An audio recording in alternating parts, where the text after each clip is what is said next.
Então, tem essa sacada, né, da disciplina, ter esse foco da galera entender mais ou menos o universo dos jogos tabuleiro, né, sobre a perspectiva do design, do produto, né, disso enquanto artefato para o mundo. E depois, a ideia da disciplina é metade dela meio de sensibilização e da galera entender um pouquinho do processo, e a outra metade da disciplina, que vai começar na próxima semana, quer dizer, na outra, né, porque a próxima semana é feriado, mas é a galera começar a pesquisar sobre como fazer jogos bons. Então, Hum, tem uma galera que começou a pensar aqui, fez, porra, eu queria fazer um jogo de cooperativo. Como é que maneiro. faz um jogo cooperativo? A gente não tem espaço dentro da universidade para ter uma disciplina somente sobre jogo cooperativo. Então, pelo menos, a gente vai dar o suporte para a galera saber onde pesquisar, quem perguntar, que vídeo ver, o que deve fazer para fazer isso, né? E aí cada grupo vai ter uma discussão, né, para tentar descobrir algumas coisas do seu interesse. E aí que a gente Maneiro. fez até agora foi uma grande sensibilização sobre vários tópicos, né, dentro da parte de game design. E nas últimas 3 semanas, eles criaram um jogo de tabuleiro. Já sabia que não era para ser um jogo excelente, mas era para ter começo, meio, fim rapidamente feito e saber assim, porra, é uma merda escrever regra. Como é que eu faço para escrever uma regra boa? Tá ligado? E aí ficar com essa pulga atrás da orelha e Manual depois é ir foda. pesquisar, né? Essa seria mais ou menos a sacada. Deixa eu só fazer o seguinte: eu só preciso passar o link do nosso Discord aqui para mais um estudante, que tem um estudante da turma de Game Design que se interessou muito por jogo tabuleiro, disse que ia passar o link para ele, acabei não passando. Então me dá somente mais um segundinho. Mas se quiser, Fel, já Tranquilo. aproveita para falar um pouquinho do teu perfil, quem é você, porque essa galera devia ouvir alguma coisa que você vai falar. Eu acho que eles não deveriam me ouvir. Eu sou meio pessimista. Começa por aí. Mas, tirando isso, eu trabalho com jogo de tabuleiro há 10 anos, né? Completou 10 anos agora no meio do ano. Abril, né? Um pouquinho antes do meio do ano. Eu, eu trabalho numa empresa chamada Conmini or Not, que é uma empresa que fez. Eu acho que o jogo mais famoso é o Zombicide. Vocês falaram aí de jogo cooperativo, né? Vale dar uma olhada no Zombicide, que é um que a gente chama de um evergreen, né? Que é um jogo que está sempre aí, está 10 anos no mercado, né? Acabou de fazer aniversário. Hoje é o meu trabalho principal, mas ao longo dessa minha carreira eu fiz bastante jogo, né? Então você consegue botar aí Fel Barros Ludopédia, Fel Barros BGG, vai aparecer alguns jogos meus. E eu sou um caso bem específico, né? Porque, em geral, a galera trabalha o game design como um side gig, né? Uma coisa que você faz ali. Pô, sou funcionário público, mas faço um jogo. Eu tenho uma empresa e aí de vez em quando eu faço jogo, não sei o quê. E né, por isso que eu falei que vocês não deviam me ouvir, eu larguei todas as minhas fontes de renda para tentar viver de jogos de tabuleiro. O que, para minha ex-mulher, pareceu uma péssima ideia, né? Tanto que estou separado. Mas, no fim das contas, eu hoje vivo disso, estou morando em São Paulo, que não é uma coisa boa, né? Mas é, tô, tô morando em São Paulo, 7 anos, estou numa empresa grande e de vez em quando eu sou dado pelos meus amigos para falar para a nova geração de game designers. Que isso resume bem aí a. Massa, Fel. Eu tenho algumas perguntas que eu queria abordar, mas eu vou ver primeiro se a galera tem alguma coisa específica que vocês queriam saber sobre ele, sobre o trabalho.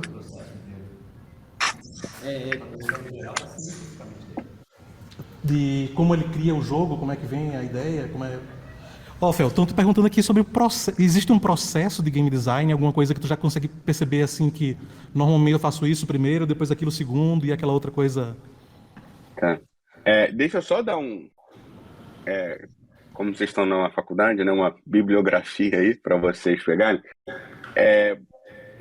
Se vocês digitarem no Google, quero fazer um jogo e agora, Fel Barros, no Ludopédia, tem mais de 20 horas de conteúdo meu falando.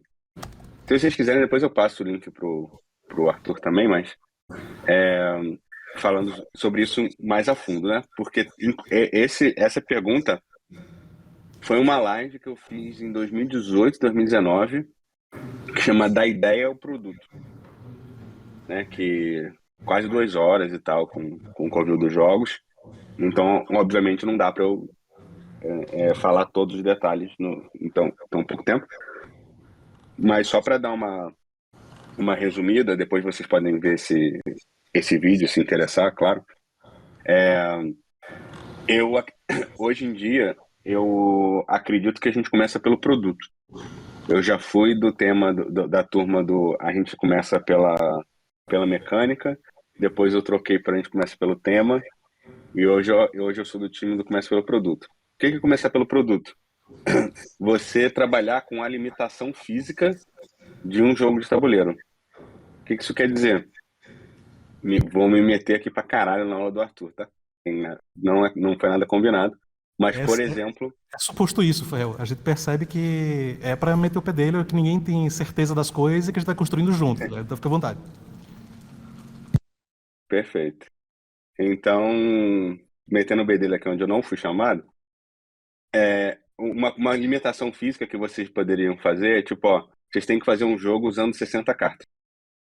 Vocês não podem usar mais nada.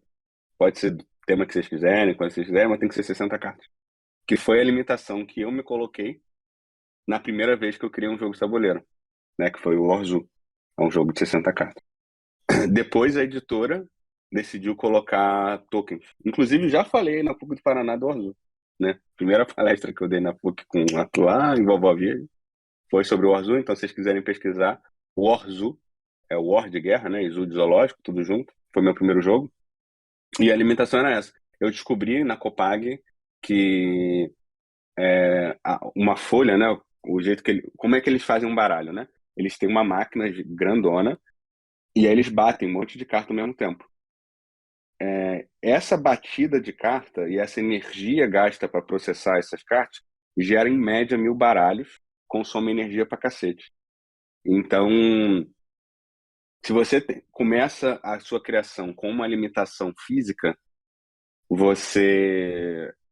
eu acho que é um bom caminho para você, se você quiser atuar nessa área, porque você sempre vai ser tolhido pelo custo, pela produção, né? Pelo valor agregado e tudo mais. Então, aí, por exemplo, ó, vou pegar uma caixinha aqui, ó, vocês têm que fazer o jogo nessa caixinha aqui. Essa caixinha aqui é a limitação que vocês têm para fazer o jogo de vocês, né? Então, isso seria um exemplo. Ou não, eu quero que seja uma caixa maior, eu quero que seja uma caixa desse tamanho aqui e tal. Então, assim, ou não, é um jogo maior, enfim, mas eu acho que vocês têm que pensar no produto. E o produto, o que que ele vai pegar? Ah, é um jogo infantil, é um jogo de uma licença, né? Eu fiz um jogo do God of War, eu fiz um jogo do Narcos, eu fiz. Recentemente a gente fez um jogo da Marvel, né? Do quadrinho do Marvel Zombies, especificamente. Então, você tem que colocar as limitações de cara antes de. Ah, não, eu quero que o jogo seja deck building, quero que role dado, quero que seja outra coisa. Então, eu, pessoalmente, hoje, eu trabalho com a alimentação do que vai ser o produto, né? Tipo, tanto Ô, em termos Fel, de preço, de tamanho e tal. ô, Fel, e tu acha que Falei. mas isso é um processo, tipo assim, será que o cara começando agora a fazer jogo, ele consegue focar em fazer no produto, ou ele tem que passar pela pira primeiro de fazer baseado em tema? É um, Não, é normal esse... eu acho que é uma evolução do conceito. Assim, a gente discutia muito termomecânica, né? Há 10 anos atrás, a gente discutia muito isso. Aí depois o Bauza, né, que é o cara do Takenoko, do Tokaido, um francês que ganhou uma porrada de prêmio já, ele falou que ele pensa na experiência, né? Não pensa em bom nenhum. Mas o que que é pensar na experiência? Ah, ele fez um jogo, ele queria que as pessoas sentissem como seria legal viajar pelo Japão. Ele foi e fez o Tokaido, que é um jogo sobre uma viagem no Japão. Só que quando ele foi fazer esse jogo, a editora virou e falou pra ele: Balsa, o jogo tem que ser possível vender, então você não vai poder botar 500 cartas, não vai poder botar 300 fichas, né? Você tem que ter uma limitação. Eu acho que hoje, para um designer iniciante, a limitação física é muito legal para você ter uma experiência de vida real, né? Porque é muito mais fácil você fazer um jogo que você não tem nenhuma fronteira, né? Do que, ah, quero fazer um jogo, sei lá, um pacotinho aqui de 1.000 fichas. O 1.000 fichas, você vai embora. Por exemplo, uma limitação muito comum que está rolando na indústria hoje é o jogo não ter texto, só o nome da carta, e muito, né? Então, se o teu jogo tem texto, texto mesmo, né? Tipo, 2, 3 linhas de texto, dificilmente ele vai ser publicado na Europa, entendeu? É uma limitação que eu tenho com alguns jogos antigos meus que tinham texto, inclusive o Azul. Pô, por que que o Azul não saiu lá fora? Tem texto, né? Então, eu acho que você trabalhar com uma limitação física, né, no sentido de pensa que você quer se lançar no mercado, que você quer ter um produto teu lançado. E mesmo que você. Porque antes tinha uma parada assim, ah, não, mas eu quero fazer um jogo só por. Tipo, plantei uma árvore, escrevi um livro e fiz um jogo. Ainda assim, não quer fazer um jogo, uma tiragem de mil. É legal que ele seja pequeno para que você consiga produzir ele financeiramente falando, né? Porque aí você vai fazer 10 cópias, um jogo gigante, porra, vai ser quase R$ 1.000 uma cópia do jogo, né? Então, mesmo nessa coisa de, não quero seguir isso comercialmente, eu acho que é. E aquela parada, esqueci o nome da mulher que falou essa porra da restrição gera criatividade, né? Magona, uma parada assim, aquela menina do gamification. Mas enfim, eu acho que é como eu trabalho hoje e eu já tenho algum tempo, na verdade, né? Desde que eu fiz um jogo que ficou muito caro e a gente teve que repensar. é, eu, eu, o meu processo sempre parte do produto, né? De vamos começar com, beleza, uns 60 cartas. Aí a gente pensa, pô, qual é o tema, qual é a história, qual é a narrativa, né? O que vai estar envolvido nisso. E aquela coisa do fail fast, né? O meu processo sempre começa rabiscando. Eu sou velho, né? Então eu uso papel, no uso computador e tal. Mas eu acho que é importante você ter essa coisa física, né? Jogável, rápido e tal. Do fail fast, né? Que é essa coisa de eu vou fazer um jogo de 60 cartas. Começa, rabisca 10 e faz o turno, entendeu? Ô, Eu Fel, começaria por aí. e nessa vibe, eu vou aproveitar ali para fazer uma pergunta relacionada ao dobro. Né? Aham. A gente estava conversando, falando sobre processo de venda de jogos, né? E como era difícil, às vezes, competir, sei lá, com o Uno. Ou chegar na mesma. Porque o Uno vende na farmácia, né, velho? É, Então, o dobro, tu pensasse em alguma coisa nesse aspecto de como colocar ele para vender no supermercado, como colocar ele para vender em outros lugares? o Uno, o dobro foi pensado para ser um concorrente do Uno, Duas vezes né? melhor, né, pelo menos. Exatamente. Já a gente Já ganhou tem que no usar nome. isso. Agora a gente só precisa alcançar aí mais uns 35 milhões de cópias vendidas para a gente chegar ali no bater no Uno. Mas é uma coisa que eu acho maneiro também nessa questão do processo, né? Tipo, você não tem como competir diretamente com o Banco War, Catan, né, o Pandemic, essas coisas assim. Mas você pode pegar o vácuo. O que que é pegar o vácuo?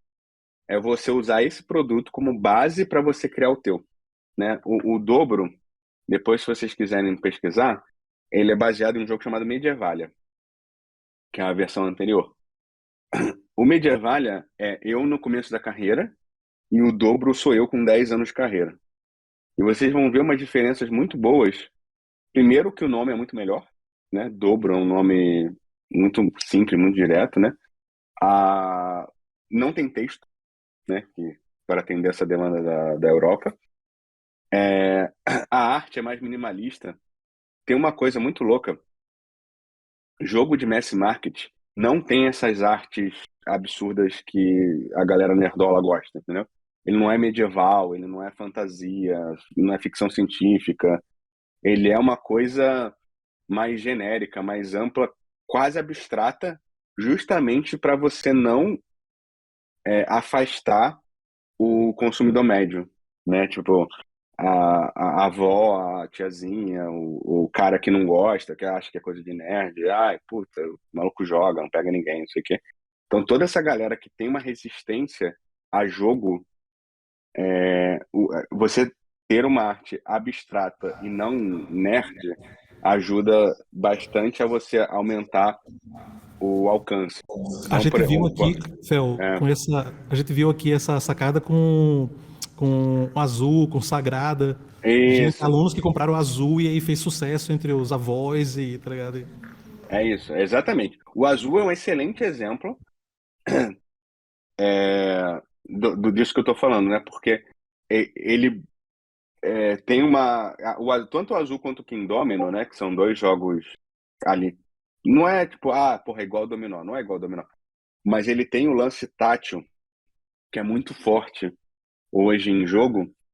E aí, tipo, não é tão simples você produzir isso. Por isso que eu falei 60 cartas, né? Porque para você fazer um jogo como o Azul custar US$ 40, os caras produzem 10, 20 mil cópias.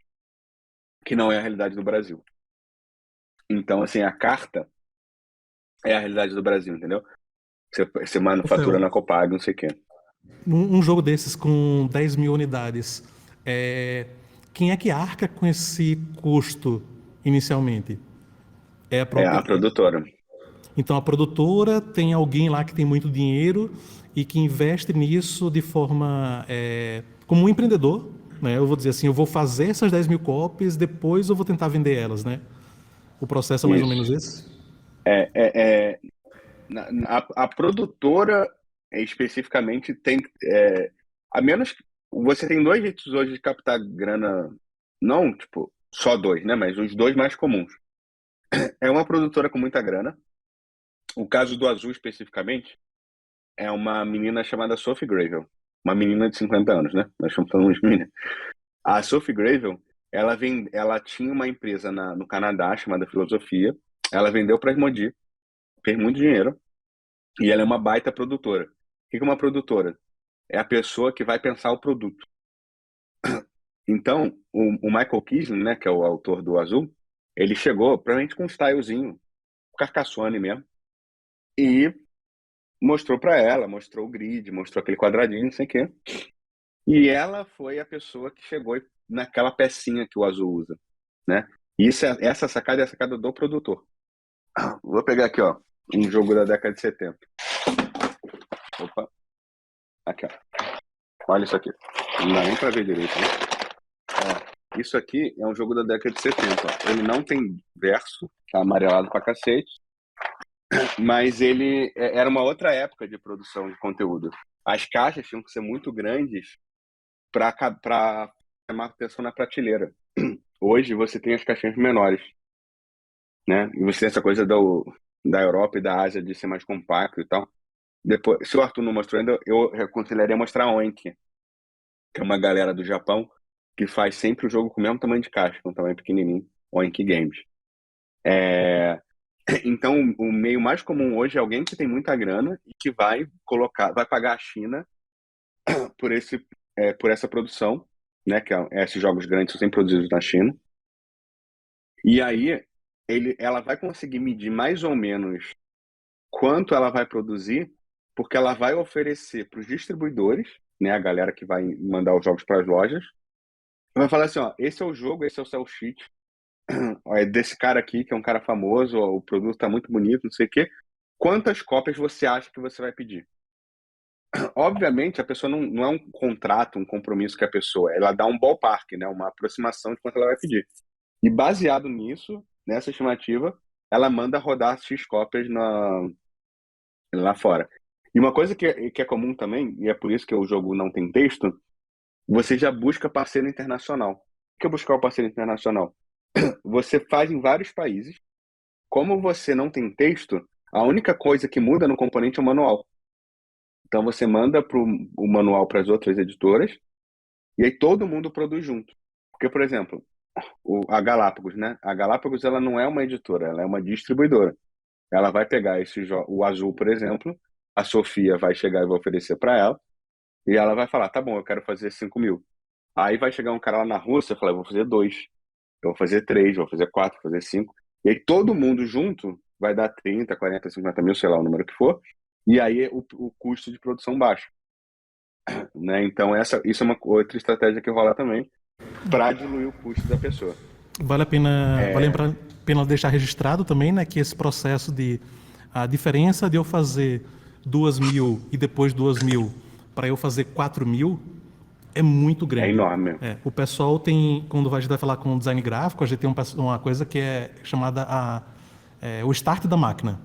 Então, a maior parte, geralmente, do teu preço é o fato do pessoal preparar a máquina para receber o teu produto, preparar as cores certinhas, preparar a faca de corte, limpar a máquina anterior.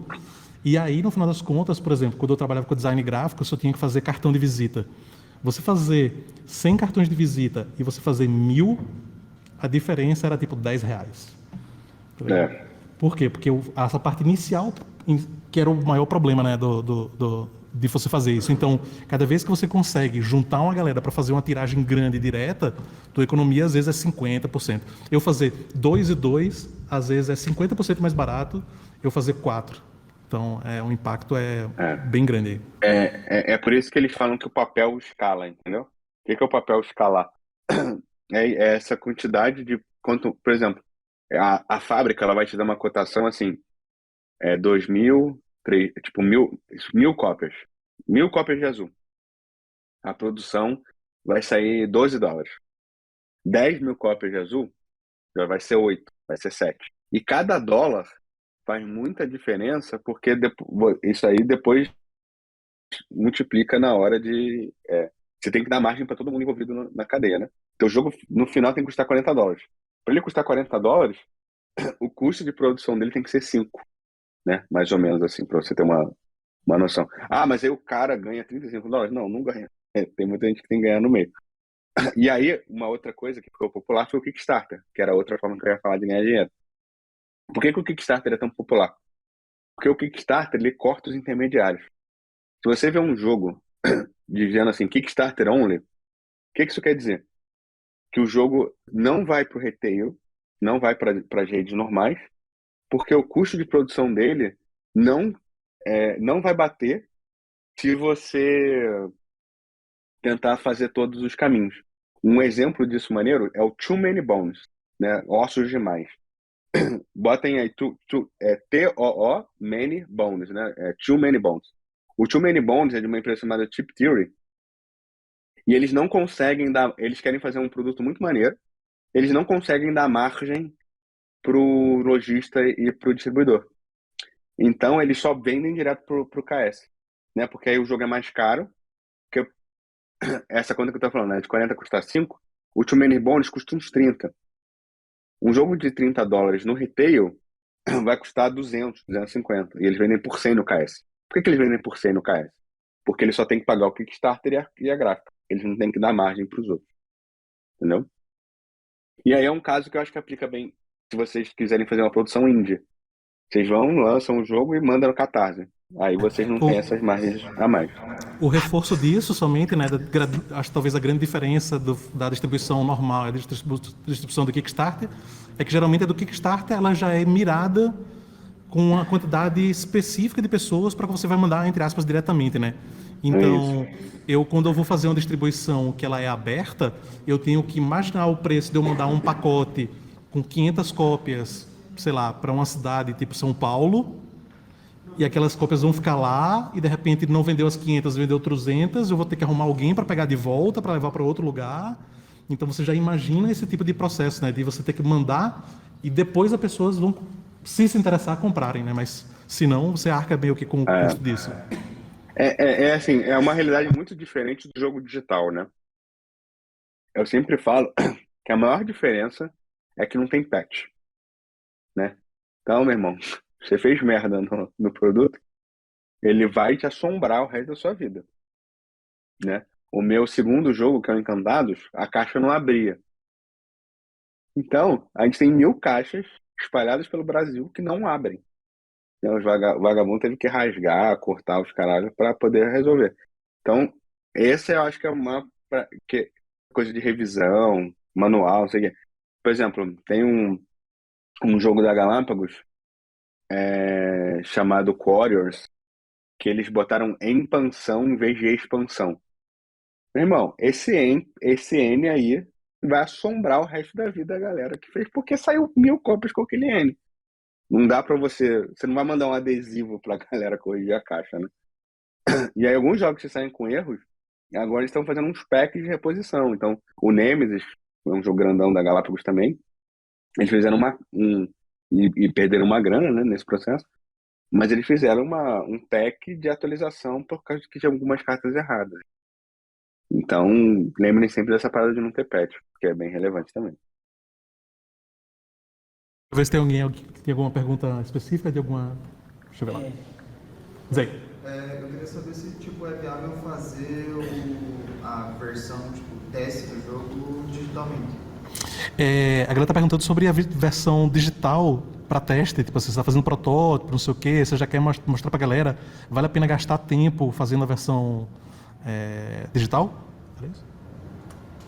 Então, o digital hoje, ele é diferente talvez seja diferente do digital que vocês estão acostumados, que é um programa chamado Tabletop Simulator. O Tabletop Simulator foi uma revolução no jeito como se prototipa jogo de tabuleiro. E ele cresceu bizarramente na pandemia, porque você não conseguia mais fazer prototipação física. Inclusive a minha empresa, que é uma empresa grande, listada na bolsa, os caralho, mais de 100 funcionários, ela passou a usar integralmente o TTS na construção de protótipo. É um programa do Steam, é terrivelmente pesado, a interface é muito merda, mas depois que você passa por essa barreira inicial, a curva de aprendizado, etc., é uma ferramenta fantástica para prototipação, especialmente porque ele corta essa barreira física, né? Tipo, vocês estão em Curitiba, eu tô aqui no Rio, e a gente poderia jogar junto, né? Então, hoje, eu ainda gosto mais de protótipo físico e tem algum. A gente poderia conversar mais porque que prototipação física é melhor, mas assim, vocês que imagino que manjem de programação e todo mundo com laptop e tal, eu acho que seja uma turma que vai se dar muito bem com TTS. Deixa eu ver aqui mais uma pergunta. Uma pergunta que ficou na minha cabeça é que, assim, ok, você tem sua limitação física, você tem a sua, sei lá, você foi comissionado por alguém, talvez, ou você está fazendo um jogo do zero. Ok, você pensa, um jogo de tabuleiro, você precisa saber o que está popular agora para conseguir vender, ou fazer um jogo de, sei lá, um jogo mais medieval, você tem certeza que alguma coisa, pelo menos aquilo vai vender? Deu pra ouvir, Fel? Mas Se não deu, eu repito aqui. cortou o final, a parada Tá. do. Então, a ideia é o seguinte: o quanto eu tenho que saber do que é que está sendo em voga, o que é que está no pico, na crista da onda de hoje para eu conseguir vender o meu projeto. Eu posso criar uma ideia da minha cabeça que eu já sei que vai ter uma pequena venda, tipo assim, se eu criar uma coisa com tema medieval, é muito fácil que vá vender. Talvez espacial não, mas medieval eu sei que vai vender, sabe? É. O quanto a pessoa tem que estar próximo disso, tem que estar atenada. Então, eu acho que o mais importante é você estar ligado no que está saturado. Há uns 3 anos atrás, teve uma corrida do ouro do Rowan Wright. O que é o Rowan Wright? O cartógrafo. Que dos nossos meninos aí do sul, o Jordi Adam. Virou uma febre, assim. Todo mundo tinha que fazer um Rowan Wright. Saiu o Rowan Wright, tudo que é jeito, não sei o quê. Se você chegou em 2020, 2021, tentou fazer um Rowan Wright, a chance de dar certo diminuiu muito. porque já estava saturado o mercado. Mas o mercado é cíclico. Então agora, no final de 2022, está sendo um rewrite que está esgotado do Twilight Imperium pela Fantasy Flight, mas é um outro modelo, é uma caixa maior e tal. Outra coisa, o Legacy. Quando saiu o Risk Legacy, que é o War, né? Mó galera começou a fazer Legacy, um atrás do outro. Aí saiu um que flopou, que foi o Seafall. Aí a galera parou de fazer Legacy. Aí agora, ano passado, vamos fazer o Clank Legacy. Enfim, começa a sair uns Legacy de novo.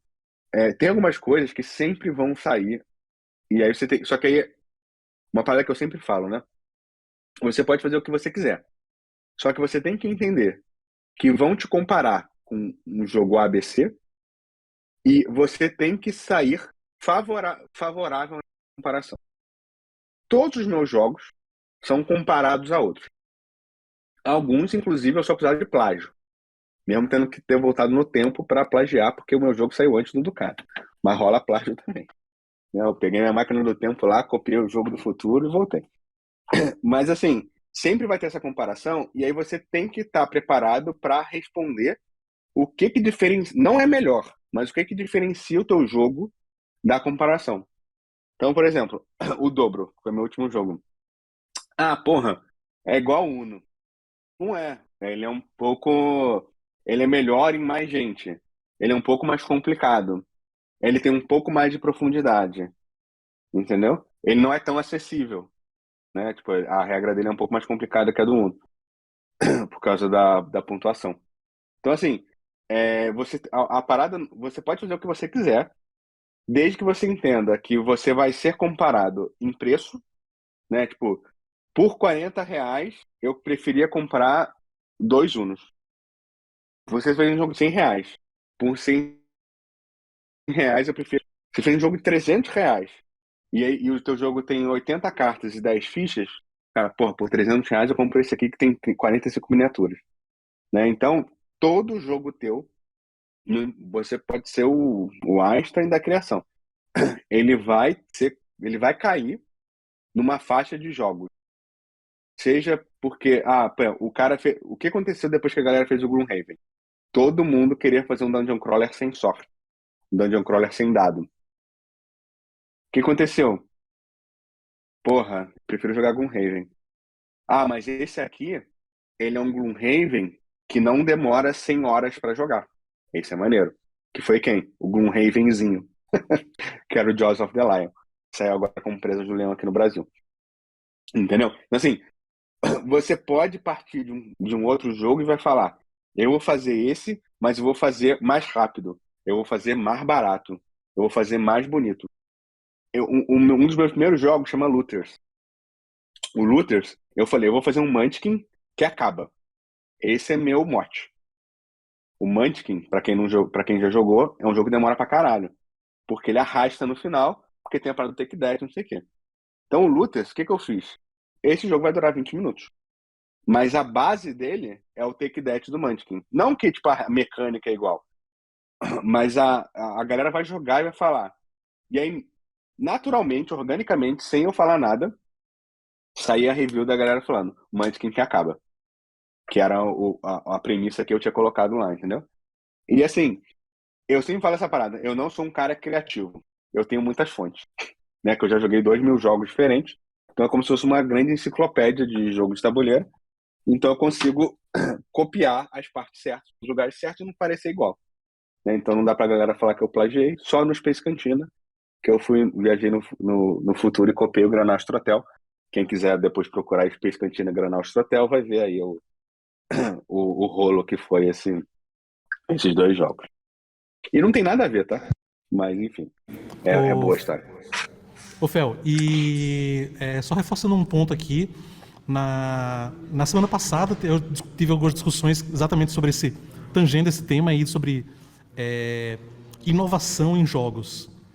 A gente, principalmente a galera de design de produto, design gráfico, tem essa mira nebulosa aí de fazer um jogo inovador, né? De fazer um produto inovador. O quanto você acha que isso é é algo a se atingir enquanto desenvolvimento de jogo, enquanto você está criando uma ideia para um jogo ou querendo materializar isso num papel? Eu acho muito válido, desde que a sua inovação não seja mecânica, né? Você não queira fazer um jogo muito único mecanicamente. O último jogo inovador mecanicamente foi lançado em 2008 e ele chama Dominion, que é a mecânica chamada deck building, que é uma mecânica realmente nova. E ainda assim é baseado de forma mais genérica no Magic the Gathering, né? Que é a construção do baralho. Mas não é o mesmo deck building do Magic, nem do Pokémon, Yu-Gi-Oh! Ou qual é o seu jogo favorito. Mas desde 2008 não sai uma mecânica nova. Mas sai muita inovação de produto. Uma inovação de produto que eu acho muito foda, e é um jogo que eu admiro muito, chama Time Stories. O Time Stories, ele criou o conceito de salvar o seu jogo. É uma caixa maneiraça, bonitona, e ele tem na divisória dele uma forma de você guardar o jogo para você continuar a jogar depois. E aí depois ele lançou uma coisa que é meio análoga aos consoles mesmo, porque você tem uma caixa grandona, que é a caixa principal, que é como se fosse o console, o PlayStation 4, e aí depois ele lançou os cartuchos, que são as historinhas que você acopla na caixa principal. Isso é uma inovação de produto. O jogo em si, ele usa uma mecânica do Tabs, que é uma mecânica chamada Time Track, e é storytelling, né? Um monte de você fica lendo lá as paradas. Lembra um pouco Day of Tentacle, aqueles point and click, Grim Fandango da LucasArts da década de 90. Mas ele é muito inovador como produto, tanto que ele foi até indicado ao Spiel, né? Que é o Oscar lá. E ele é um produto que ainda está hoje no mercado. E ele não é um produto inovador mecanicamente, mas é uma inovação muito maneira como produto. A própria questão de vou abandonar o retail e vou fazer um produto super produzido, que foi o caso do Too Many Bones, do Wonderland War e alguns outros jogos, é uma inovação, né, no sentido do consumo como produtor, né?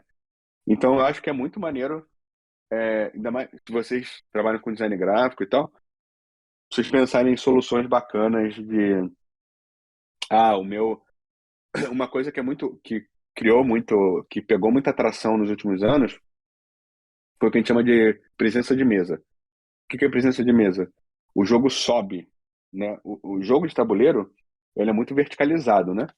Você tem aqui aqui é o tabuleiro, aí aqui você tem o seu board pessoal, aí você tem um deckzinho de carta que todo mundo compra. O que a galera começou a fazer?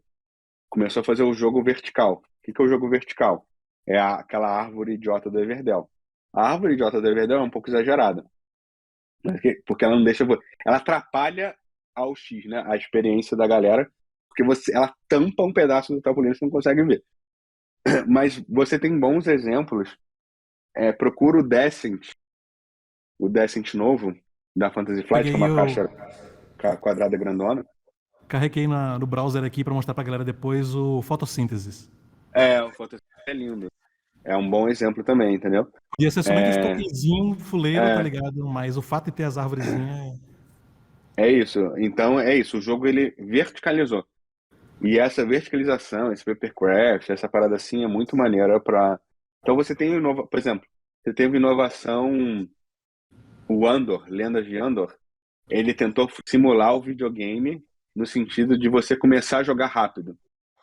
Então ele tem um quick guide lá que você começa a jogar em 10 minutos, 15 minutos, ao invés de ter que ler o manual inteiro.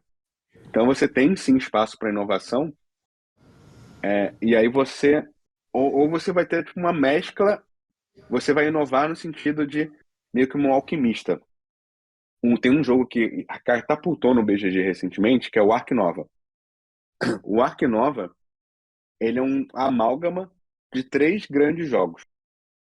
Ele tem o Terraforming Mars, que é um jogo de carta e tal, que tem uma porrada de carta. Ele tem a pontuação de um jogo chamado Raja of the Ganges, que é uma pontuação que você tem que ganhar muito dinheiro, ganhar muito ponto, para essas duas tracks se encontrarem. E você tem um sistema de ação de um jogo chamado Civilization, da Fantasy Flight. Ou seja, ele tem nada de novo. mas ele juntou, de forma inédita, 3 outros jogos. E essa junção fez um jogo que é top 10 do BGG. Tá vendendo pra caralho, que a galera tá comprando absurdamente. O próprio Gloomhaven, qual foi a inovação do Gloomhaven? Irmão, eu vou meter 100 horas de jogo nessa caixa. Ó, que é um doente que ficou 10 anos fazendo a parada.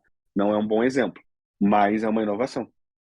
Eu vou tirar dado do Dungeon Crawler. O Dungeon Crawler, historicamente, vem do Ameritrash, vem do rolar dado no Hero Quest na década de 70 e na década de 80. Então, mas se você pegar a origem do Gloomhaven, ela data de 1978, o Magic Realm, que foi o jogo que criou os tiles modulares, e era um jogo Dungeon Crawler sem sorte. Né? Então o cara voltou 30 anos para fazer um negócio que a galera achou super inovador, porque a Fantasy Flight ficou entuchando Dice Chuckler de Dungeon Crawler por anos, né? Que é essa coisa de rolar dado para como o D&D, né? E Essa jogou umas coisa do que vem da miniaturazinhas bonitinhas RPG, em cima e fudeu, né, velho? entendeu? E o Gloomhaven é top 1 do BGG. Massa. Deixa eu ver mais alguma pergunta.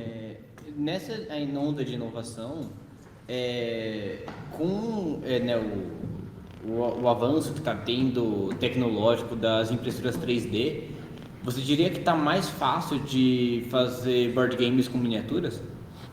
Qual o impacto aí das impressoras 3D para tua percepção? Eu acho que ainda vai demorar.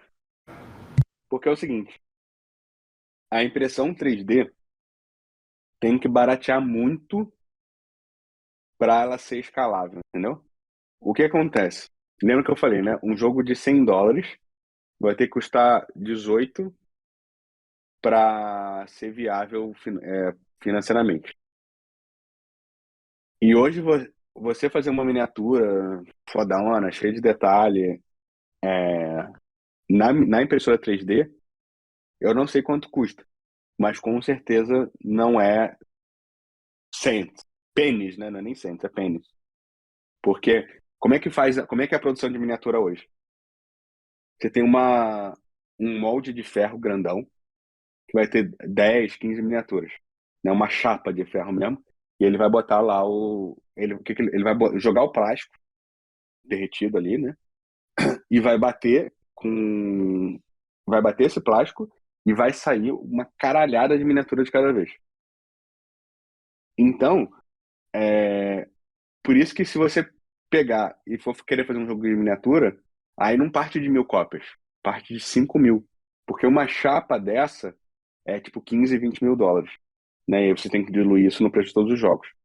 A impressão 3D vai sim ser muito maneira daqui a uns 5, 10 anos, quando eles conseguirem que o filamento, a velocidade, a produção, não sei o quê, fiquem mais baratos.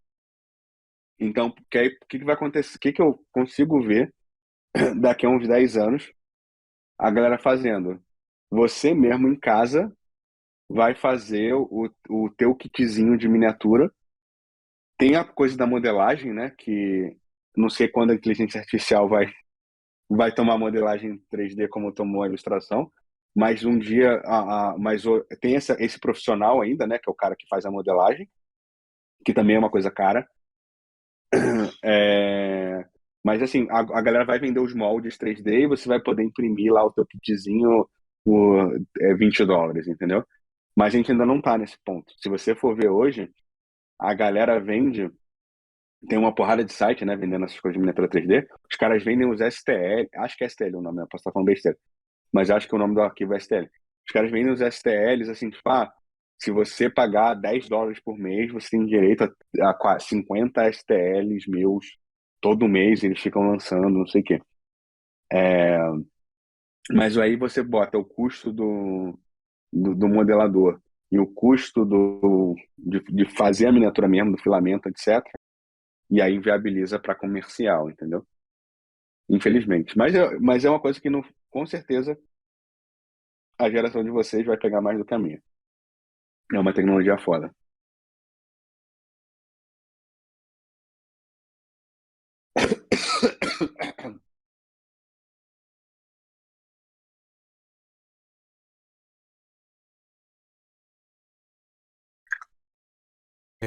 Fel, a pergunta aqui é no sentido de como é o dia a dia de uma pessoa que trabalha 24 horas por dia com jogos, que não é um gig separado, mas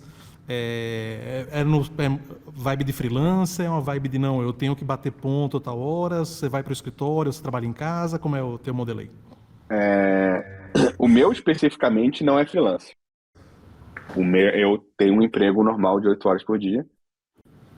Inclusive, interrompi o meu horário regular de trabalho para estar aqui com vocês. Um beijo para PUC. Mas eu comecei a trabalhar. O meu horário normalmente é 1 da tarde às 9 da noite, mas rola umas bizarrices porque a minha empresa, a sede da minha empresa é em Singapura. Então a galera tá acordando 11 horas da noite. Então, às vezes, como ontem, por exemplo, eu tive uma reunião meia-noite, né? Mas assim, o dia a dia, a gente sempre tem uma porrada de projeto rolando ao mesmo tempo. Obviamente eu não posso falar, mas porque tem coisa de NDA, mas os projetos que já foram anunciados. A gente tava, a gente anunciou o Supernatural, a gente anunciou o The Boys, a gente anunciou o Rio de Janeiro e a gente anunciou o Marvel Zombies. Nós somos 4 pessoas e a gente estava trabalhando simultaneamente nesses 4 projetos. Todo projeto, ele tem estágios, né? Como se fosse um jogo de computador mesmo. O estágio inicial é sempre a gente conseguir chegar num ballpark, não preciso, dos componentes, né? Como a gente está falando por exemplo, o The Boys. Quem que era o The Boys? O The Boys eram 3 caixas com com as miniaturas que a gente ia fazer no jogo. Então, o que que é o estágio inicial? Qual vai ser o cast? Às vezes, não depende só da gente, né? Por exemplo, teve no Narcos, teve um cara que não se deu o jeito de imagem dele pro jogo. A gente teve que trocar aquele personagem, mas ele estava no cast inicial. Mas assim, a gente chega nesse cast inicial. Então tem uma coisa de pesquisa. Então, por exemplo, para fazer o The Boys, eu já tinha visto a série, mas aí você tem que rever. Aí rever a série toda. Ah, esses personagens aqui são legais. Aí você vê o que o cara faz na série. Aí, puta, tem aquele maluco lá, o Aquaman, sacaninho lá, The Finger, esqueci o nome do maluco, The Deep. O The Deep é um personagem merda que não faz nada. Mas aí tem uma hora que ele lá arremessa uma baleia lá em alguma série, uma cena lá, ele arremessa uma baleia longe. Uma baleia explode, sei lá que porra que é. Porra, será que a gente vai fazer uma coisa com a baleia?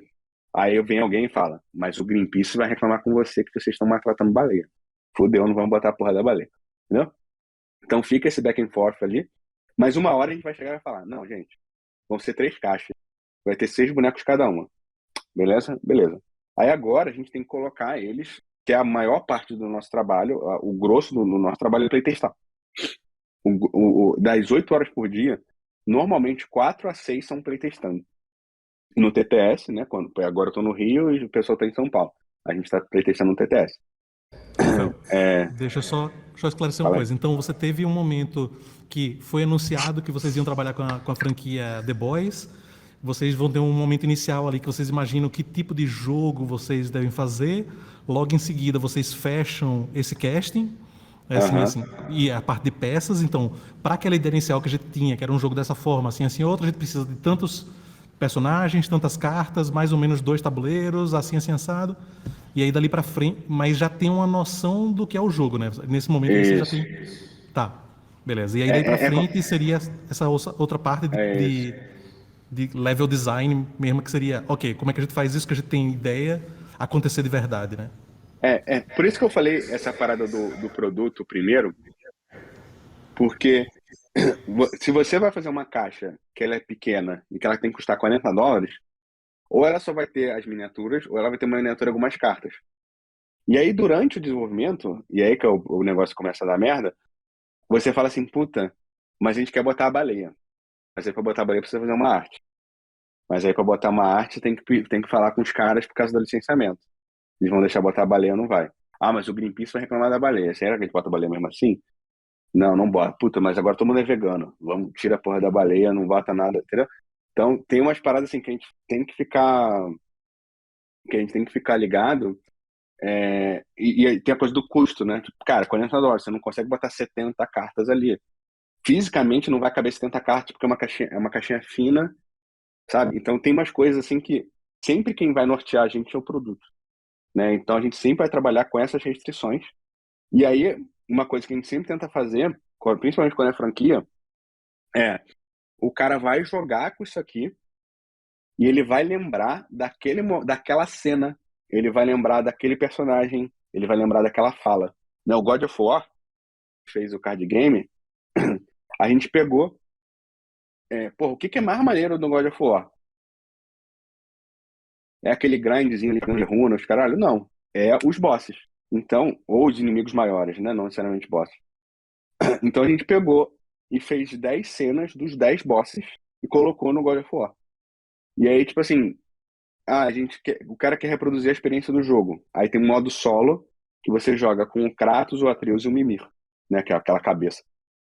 E a gente quer muito que o cara jogue com a cabeça. Vamos fazer a cabeça acontecer. Porra, mas a cabeça não tem como andar. Então a cabeça vai ficar com outra pessoa. Entendeu? Então, assim, a gente sempre parte do que a gente quer no jogo. E aí entra um pouco aquela parada da experiência que o Bosa estava falando. A gente quer que você jogue com uma cabeça. Uma cabeça, não tem corpo, não tem braço, não tem porra nenhuma, só uma cabeça. Como é que ele... ele vai ser um suporte. Ele vai ser um cara que vai ficar bufando a galera, ele vai ficar falando besteira, não sei o quê. Mas, tipo assim, o jogo não tem áudio. Então, como é que a gente faz isso? A gente bota numa carta uma palhaçadinha do cara, tipo, essa carta aqui, ela não faz nada, sabe? O cara compra essa carta, não vai fazer nada. A gente acabou tirando essa carta porque o deck era muito curto, mas, entendeu? A ideia é você sempre tentar a gente traduzir as coisas. E aí tem esses dois momentos, né? O momento do design, que é esse momento inicial que a gente vai, que é mais maneiro, né? Obviamente, que a gente fica pensando mil coisas, não sei o quê. E depois esse momento do grind, que é o meio, como você falou, do level design, né? Que é você fazer as coisinhas darem certo. Por exemplo, quando a gente estava fazendo no Rio de Janeiro, eu sou carioca. E eu sempre vi o Rio de Janeiro retratado na mídia como uma zona de guerra, como é só tráfico, é só morro, é só violência, não sei o quê. E eu queria um Rio de Janeiro mais maneiro. Eu queria o Rio de Janeiro do samba, da piada, do coisa. Então, você não vai ver tráfico de drogas. Você vai ver um cara bêbado tomando uma com um zumbi. E aí você lá na lei de Darwin tentando prevenir o cara de ser mordido pelo zumbi porque o cara tá bêbado no carnaval. Eu podia ter mostrado, tipo, não, vai ser o traficante, o bope, todo mundo atirando em zumbi, subindo morros, caralho. Mas eu não queria esse Rio de Janeiro, né? Então, essa ótica que a gente quer retratar, qualquer coisa que você vai fazer nessa parte do design, entendeu?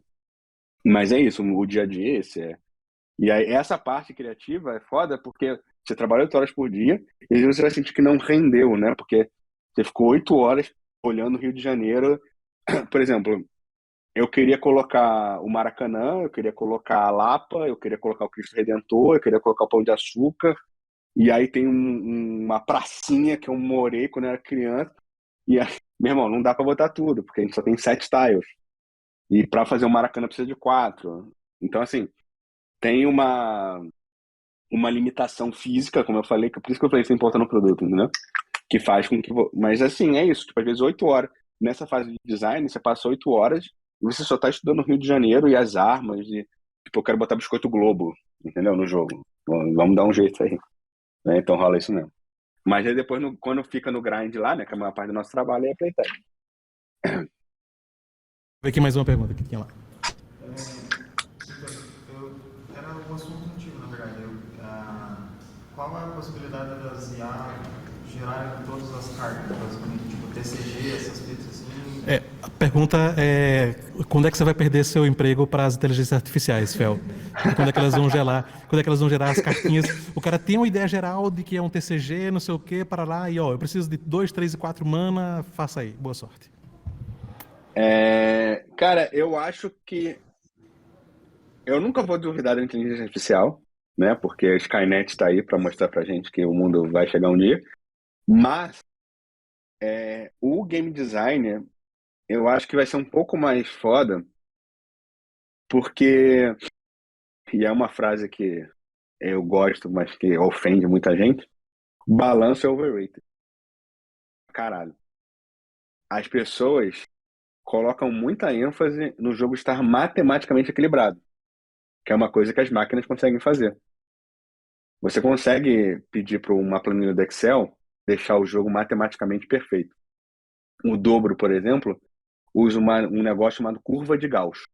Eu fiz letras, eu não conhecia curva de Gauss, mas eu botei no Google e aí eu vi curva de Gauss e, aí o Dobro é exatamente a curva de Gauss, né? Que é os extremos tem pouca carta e aí você vai fazendo uma incidência maior de carta no meio. Então a 6, 7, 8 tem mais carta e a 2 e a 12 são as que tem menos. Isso foi ótimo para o jogo, porque matematicamente ele ficou equilibrado, mas o fator diversão, risada, o wow moment, que é essa coisa de quando que a galera não tá olhando o celular, não sei o quê, a inteligência artificial tem que evoluir pra caralho pra eu perder meu emprego, entendeu? Porque é uma coisa muito subjetiva, né, o jogo bom. Então, eu acho que o que vai acontecer, e aí se vocês pesquisarem, já tem gente fazendo carta de Magic por inteligência artificial. Ele consegue juntar as palavras lá e tal. E é, inclusive, uma parada muito maneira. Mas um jogo divertido, eu acho que a máquina vai conseguir fazer um jogo que funciona muito em breve, mas vai demorar. Eu acho que eu vou ter morrido quando ela fizer um jogo divertido, entendeu? E aí, os meus bisnetos é que vão se fuder com essa Skynet aí. Eu acho que não vai ser na minha geração, não. Massa. Ô, diz aí. Não, Peraí, deixa eu ver aqui. Não, achei que tinha levantado, mas tá de boa. Voltando então no dia a dia, aqui quando a gente está aprendendo a fazer o planejamento e tudo mais, uma técnica que passam bastante pra gente é o tal do Scrum, né, o desenvolvimento ágil. Existe alguma limitação no jogo de tabuleiro, porque ele é uma coisa física, ele precisa da prototipação, ele consegue também passar por esse desenvolvimento ágil ou tem que ser uma coisa mais, ok, eu tenho que ter uma base antes de pensar mais além? Tu tá ligado nesse termo, Fel, de desenvolvimento ágil, né? Scrum, essas coisas? É aquelas botar as caixinhas, né, e a galera fazer o processo, não é isso? Isso, o que é que eu já fiz, o que é que eu vou fazer, a equipe tá meio Aham. consciente, é meio Kanban, tá ligado? Naquele esquema. Sim, sim. Então, rola, e aí é uma coisa que é muito pessoal, tá? Eu, pessoalmente, eu vim do universo da startup, né? Eu entrei nessa brincadeira de jogo por startup. Então, essa coisa de Scrum, parada de... E era uma empresa que trabalhava com processo, então, tipo, os kits, os caralho, não sei o quê. Eu, pessoalmente, eu não gosto. Eu acho que ele é um pouco... Para jogos de tabuleiro, eu acho ele um pouco burocrático. Mas, assim, isso é porque eu já estou muito acostumado com o que tem que fazer. Eu acho que se você nunca fez e você está acostumado com o Scrum, você já usa em outros projetos seus, acho maneiro pra caralho, acho que vai funcionar super bem. Mas eu acho que o processo de criação, você não vai ver dois autores falarem que criam exatamente da mesma forma. Você vai ver alguns pontos que eles todos vão falar a mesma coisa. Por exemplo, prototipar rápido. Dificilmente você vai ver um autor, vai ter alguns que sim, mas de maneira. Você não vai ver um autor falando, faz o manual inteiro. Depois você começa a jogar. Em geral, você vai ver o cara falando, joga o mais rápido possível.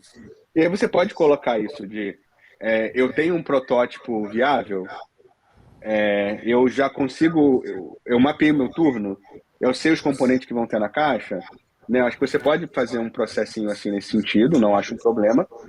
Mas para mim, pessoalmente, funciona melhor uma listinha mais genérica do que tão fechada quanto isso, porque, no fundo, ele é um pouco mais orgânico, né? No sentido de você vai passar maior tempão, você vai ter que voltar à etapa, entendeu? Porque não existe uma linearidade tão grande no sentido de aquilo que eu falei. Porra, a gente pediu para fazer uma carta da baleia e aí depois chegou o Greenpeace e gongou.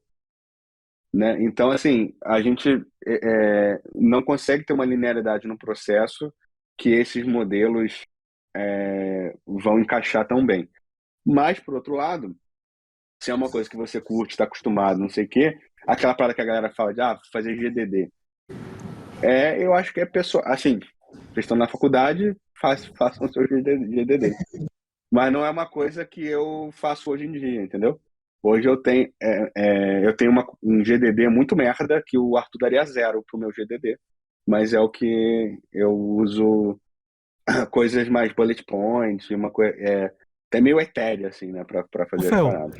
nesse aspecto, tu acha que a, o trabalho, talvez, de game design, o trabalho do autor, né, de um jogo de tabuleiro, ele tá mais perto desse sentimento do artesão, do cara que tá ali lapidando uma coisa e tendo aquela ideia e estruturando à medida que vai fazendo, menos de um processo Um industrial, né? product manager, né?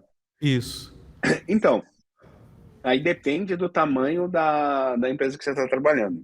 Certo. Na minha empresa atual, a gente tem um gerente de produto, que é o cara que tem usa o Asana, tem o scrumzinho dele lá, tem as paradinhas dele, tem os bullet points, tem uma porrada de planilha, não sei o quê, que é outra profissão. O game designer, e aí, mas, por exemplo, na minha empresa antiga, que eu era um homem, tipo, one man army, né, que eu fazia tudo, eu tinha que ter essa preocupação, porque eu tava pagando aluguel, porque eu tinha um filho de 2 anos de idade que precisava comprar uma fralda para ele.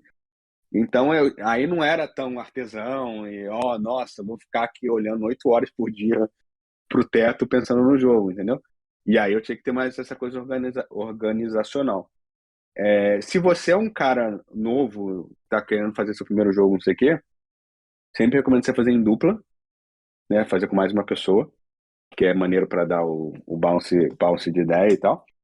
E uma pessoa ser essa pessoa que vai fazer ou o Scrum, o Agile, o Kanban, o caralho que for que vocês queiram usar, que vai manter o projeto na linha. Porque senão vocês não vão terminar, entendeu? É uma parada assim, começar um jogo é muito fácil, terminar é muito difícil. 99% das pessoas param de trabalhar no jogo depois que eles jogam a primeira vez e vê que tá uma merda. Muito, muito comum. Muito comum. Então eu acho assim, no mundo maneiro da faculdade, que vocês estão aí fazendo a parada pra, né, pra disciplina e tal, a coisa do artesão é maneira, e é uma habilidade legal também de vocês pensarem e tal, mas a minha abordagem, o Arthur sabe disso, é muito prática, né? Eu fiz a parada da vida real, assim, eu quero ganhar dinheiro, quero viver de jogo de tabuleiro no Brasil. Então a minha abordagem ela vai ser um pouco menos teórica e mais para as minhas vivências do que uma galera de curso, de acadêmico. Eu não tenho um embasamento acadêmico que o Arthur tem, por exemplo. Então, são coisas bem diferentes, né?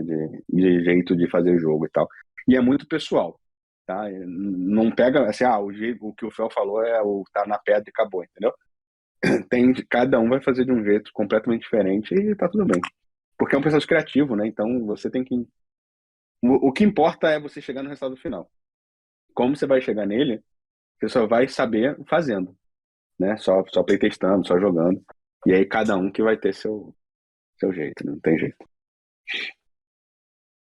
Mas, Fel, a gente passou um pouquinho aqui do teu horário que a gente tinha previsto. Mas já E tava na conta. e eu imagino que a gente poderia continuar, obviamente, né, conversando aqui mais 4 horas de boa. Mas por enquanto vamos fechar aqui dessa forma.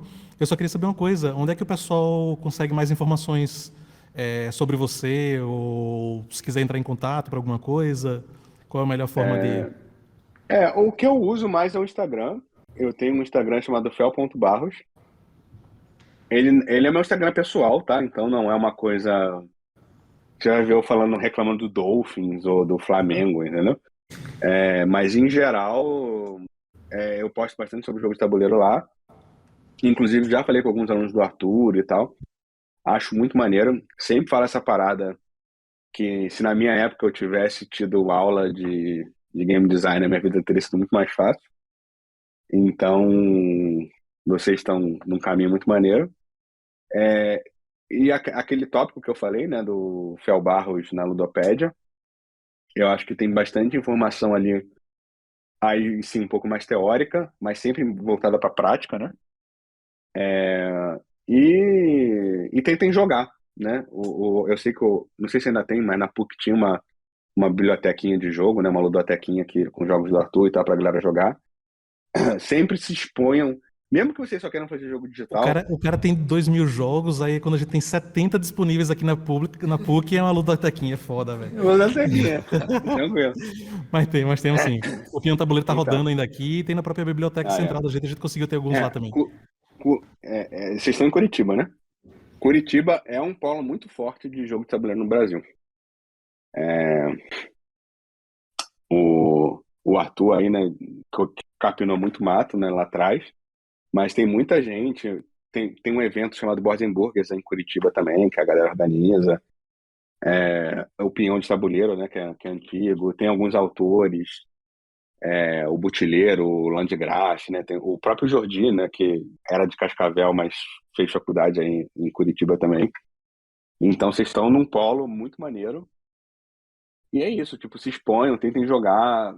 Vocês que gostam eu imagino que gostam de programação também, ou pelo menos computador, explora o TTS. O TTS é uma ferramenta fantástica. Ô, Fel, só uma perguntinha sobre o TTS. Você chegou a usar o Tabletopia? Chegou a ver Acho a uma diferença? bosta. Acho muito pior do que o TTS. Tipo assim, os dois são ruins, mas é tipo tiro na mão ou tiro no pé, tá ligado?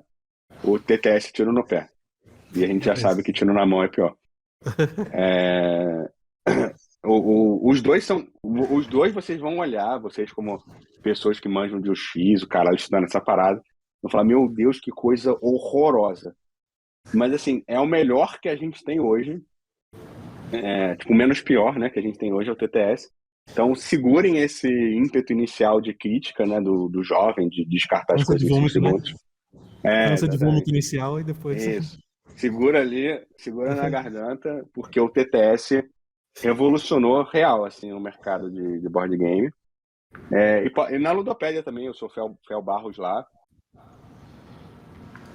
Se quiserem mandar uma parada de algum jogo, perguntar alguma coisa. Eu não respondo muito rápido, mas eu sempre tento responder. E é isso, né? O Arthur também, meu brother, quiser perguntar uma parada, pô, Arthur, fala com o Fel lá, não sei o que, não sei o que lá. Quiser voltar, você sabe que eu volto sempre que você chamar e tal. Só marcar com antecedência que já era. Massa. Beleza? Fel, valeu aí, cara. Brigadão. Eu que agradeço. Obrigado aí, galera, Agradecimento aí, pessoal. pelo todo esse ânimo e toda essa empolgação de ter aí. Eu entendo que tá frio, né? Então, valeu aí. Obrigado pelo tempo e as perguntas foram muito boas também, acima da média. Valeu, Fel. Obrigadão, Valeu, velho. galera.